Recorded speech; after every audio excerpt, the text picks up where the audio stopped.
ഇന്ന് ഞാൻ UDF-ന്റെ ചില അരമന രഹസ്യങ്ങളെ കുറിച്ചാണ് പറയുന്നത്. പക്ഷേ ഇത് പണ്ടേ അങ്ങാടിപ്പാട്ടായതുമാണ്. എങ്കിൽ കൂടി ഇന്ന് ഈ അന്തരീക്ഷത്തിൽ മുഴങ്ങുന്ന രഹസ്യങ്ങൾക്ക് പിന്നിലെ സത്യം എന്തായിരിക്കും? വളച്ചുകെട്ടില്ല, അത് നേരെ വിഷയത്തിലേക്ക് കിടക്കാം. ഈ ലോകത്ത് മറ്റേതൊരു പാർട്ടി വിജയിച്ചാലും അവിടെ പടക്കം പൊട്ടിക്കലും മധുരം വിതരണവും ഒക്കെയാണ് അല്ലെ? അതാണ് സ്വാഭാവികമായിട്ട് നടക്കാറുള്ളത്. എന്നാൽ നമ്മുടെ ഖദർദാരികൾക്ക് വിജയം എന്നത് അടുത്ത ആഭ്യന്തര യുദ്ധത്തിനുള്ള ഔദ്യോഗികമായൊരു വിസിൽവിളി മാത്രമാണ്. തൃശൂർ കോർപ്പറേഷനിൽ ഒരു മുതിർന്ന വനിതാ നേതാവ് ക്യാമറയ്ക്ക് മുന്നിൽ പൊട്ടിക്കരയുകയാണ്. കൊച്ചിയിൽ മറ്റൊരു നേതാവ് എന്നെ പിന്നിൽ നിന്നും കുത്തി എന്ന് വിളിച്ചു പറയുന്നു. വിജയിക്കാൻ വേണ്ടി പണിയെടുത്ത അണികളെ നോക്കി നേതാക്കൾ പരിഹസിക്കുന്നു. എന്താണ് ഈ പാർട്ടിക്ക് സംഭവിക്കുന്നത്?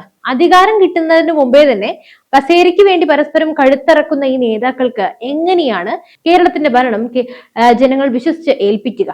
കോൺഗ്രസിനെ തോൽപ്പിക്കാൻ ഇനി ഇവിടെ CPM-ന്റെയോ BJP-യുടെയോ ആവശ്യമില്ല. ഈ നേതാക്കൾ തന്നെ ധാരാളം. തൃശൂരിലെ പണപ്പെട്ടി വിവാദം മുതൽ സതീശനെ പൂട്ടാൻ കുഴൽനാടൻ ഒഴുക്കുന്ന ഭൂരിപക്ഷ കെണി വരെ ഇന്ന് നമ്മൾ ചർച്ച ചെയ്യുന്നത് കോൺഗ്രസ് എന്ന പാർട്ടിയുടെ രാഷ്ട്രീയ നിലവാരമില്ലായ്മയെ കുറിച്ചാണ്. വീഡിയോയുടെ അവസാനം വരെ കൂടെ ഉണ്ടാകണം. കാരണം കേരള രാഷ്ട്രീയത്തിലെ പല അണിയറ രഹസ്യങ്ങളും ഇന്ന് നമ്മൾ തുറന്നു കാണിക്കുകയാണ്. നമുക്ക് തൃശൂരിൽ നിന്നും തുടങ്ങാം.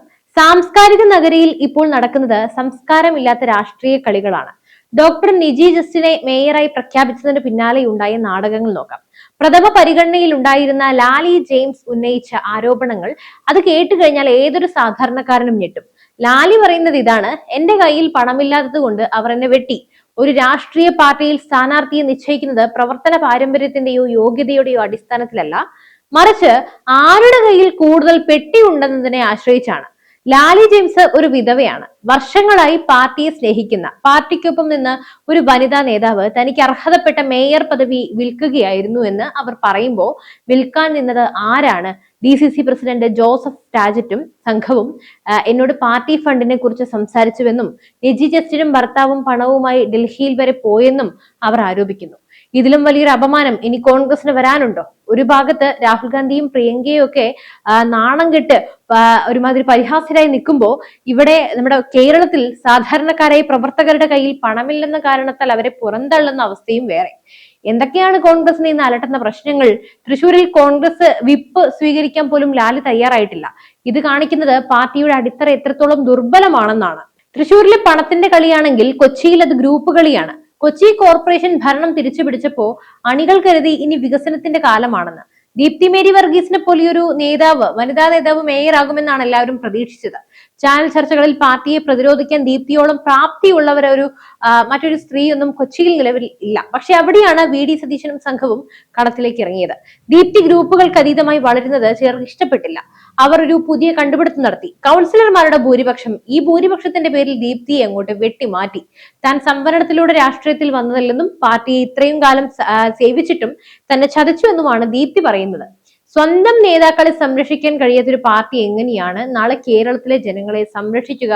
കോൺഗ്രസിനെ സംബന്ധിച്ചിടത്തോളം അർഹത എന്നത് പാർട്ടിയോടുള്ള കൂറല്ല, മറിച്ച് തന്റെ ഗ്രൂപ്പ് മാനേജറോടുള്ള വിധേയത്വമാണെന്ന് കൊച്ചി ഒരിക്കൽ കൂടി തെളിയിക്കുകയാണ്. ഇവിടെയാണ് ഈ തിരക്കഥയിലെ ഏറ്റവും വലിയ ട്വിസ്റ്റ്. മാത്യു കുഴൽനാടൻ MLA സാധാരണ CPIM-നെതിരെയാണ് വെടിക്കെട്ട് നടത്താറുള്ളത്. എന്നാൽ ഇത്തവണ ഉന്നം സ്വന്തം പാളയത്തിലേക്ക് തന്നെയായിരുന്നു.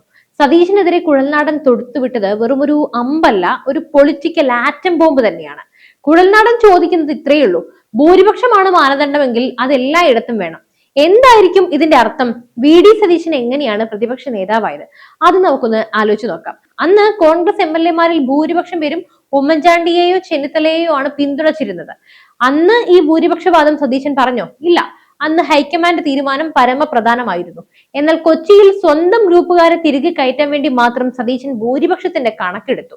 ഇത് കുഴൽനാടൻ പരസ്യമായി ചോദ്യം ചെയ്തതോടെ സതീശൻ പ്രതിരോധത്തിലായി. ഇത് കേട്ട് KC വേണുഗോപാൽ ഒന്ന് ചിരിച്ചിട്ടുണ്ടാകും. കാരണം സതീശന് വെട്ടാൻ ഇതിലും നല്ലൊരു മരുന്ന് വേറെയില്ല. നമ്മൾ കാണുന്നതിനേക്കാൾ വലിയൊരു ചതുരംഗം കോൺഗ്രസിനുള്ളിൽ നടക്കുന്നുണ്ട്. ഡൽഹിയിലിരിക്കുന്ന KC വേണുഗോപാലിന് കേരളത്തിലെ മുഖ്യമന്ത്രി കസേരയിൽ ഒരു കണ്ണുണ്ട്. അതെല്ലാവർക്കും അറിയാം. കൊച്ചിയിൽ ദീപ്തിയെ തഴഞ്ഞപ്പോൾ KC പറഞ്ഞത് ദീപ്തിയാണ് അർഹതയുള്ള നേതാവ് എന്നാണ്.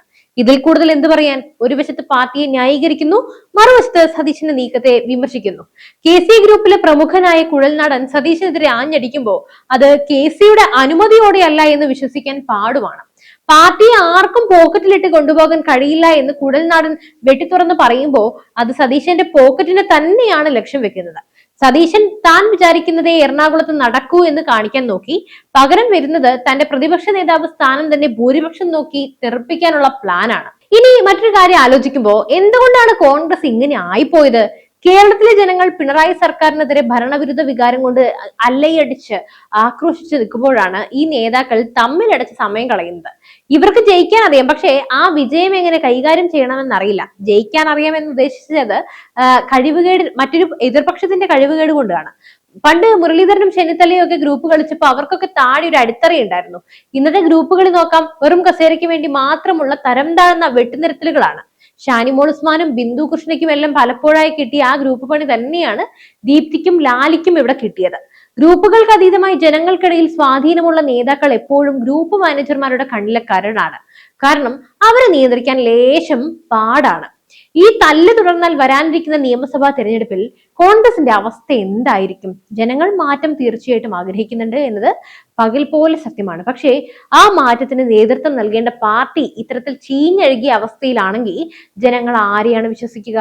കുഴൽനാടൻ ഇപ്പോൾ ഇട്ട ആ ഭൂരിപക്ഷം എന്ന വിത്ത് നാളെ കോൺഗ്രസിന് അധികാരത്തിൽ വരാൻ എങ്ങാനും കഴിഞ്ഞാൽ വലിയൊരു പൊട്ടിത്തെറിക്ക് കാരണമാകും.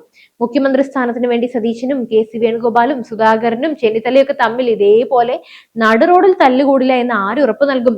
കൗൺസിലർമാരുടെ ഭൂരിപക്ഷം നോക്കി മേയറെ നിശ്ചയിക്കുന്നവർക്ക് MLA-മാരുടെ ഭൂരിപക്ഷം നോക്കി മുഖ്യമന്ത്രിയെ മാറ്റാനും മടിയൊന്നും ഉണ്ടാവില്ല. ശരിക്കും പറഞ്ഞാൽ കോൺഗ്രസിനെ തോൽപ്പിക്കാൻ CPM-ന്റെയോ BJP-യുടെയോ ഒന്നും ആവശ്യമേ ഇല്ല. ഇവർ തന്നെ ധാരാളമാണ്. അവനവൻ കുഴിച്ച കുഴിയിൽ അവനവൻ തന്നെ വീണു എന്ന് പറയുന്നത് കോൺഗ്രസിനെ ഉദ്ദേശിച്ചാണെന്ന് തോന്നുന്നു. പാവം കോൺഗ്രസ് അണികൾ, അവർ വെയിലത്തും മഴയത്തും പാർട്ടിക്ക് വേണ്ടി മുദ്രാവാക്യം വിളിക്കുന്നു, ജയിലിൽ പോകുന്നു. പക്ഷെ അധികാരം കിട്ടുമ്പോൾ നേതാക്കൾ അവരുടെ കുടുംബക്കാരെയോ സ്വന്തം ഗ്രൂപ്പുകാരെയോ തിരികെ കയറ്റുന്നു. കോൺഗ്രസ് എന്ന പാർട്ടിക്ക് ഒരു നിലപാരമോ ഇല്ലെന്ന് അവർ എന്നോ തെളിയിച്ചതാണ്, ഇപ്പോഴും തെളിയിച്ചുകൊണ്ടേയിരിക്കുകയാണ്.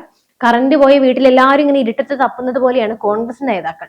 വെളിച്ചം വന്ന, അതായത് അധികാരം എങ്ങാനും കിട്ടിപ്പോയാ ആദ്യം അവരെന്താ ചെയ്യാറിയോ? കയ്യിലിരിക്കുന്ന വടി എടുത്തിട്ട് അടുത്തുള്ളവരുടെ തലയ്ക്കൊരു അടിയാണ്. എന്നിട്ട് പറയും ഐക്യമെന്ന്. ഐക്യ ജനാധിപത്യ മുന്നണി, എന്ത് തമാശയാണല്ലേ! എന്ത് ഐക്യം? തല്ലുകൂടുന്ന കാര്യത്തിലുള്ള ഐക്യം. ഈ പോക്ക് പോയ കേരളത്തിൽ കോൺഗ്രസ് എന്ന പാർട്ടി ചരിത്രത്തിന്റെ ഭാഗമാകും എന്നതിൽ സംശയമില്ല. നിങ്ങൾക്ക് എന്ത് തോന്നുന്നു? കോൺഗ്രസിലെ ഈ തർക്കങ്ങൾ വരാനിരിക്കുന്ന നിയമസഭാ തെരഞ്ഞെടുപ്പിനെ ബാധിക്കുമോ? ദീപ്തി മേരി വർഗീസിനോടും ലാലി ജെയിംസിനോടും പാർട്ടി കാണിച്ചത് നീതിയാണോ?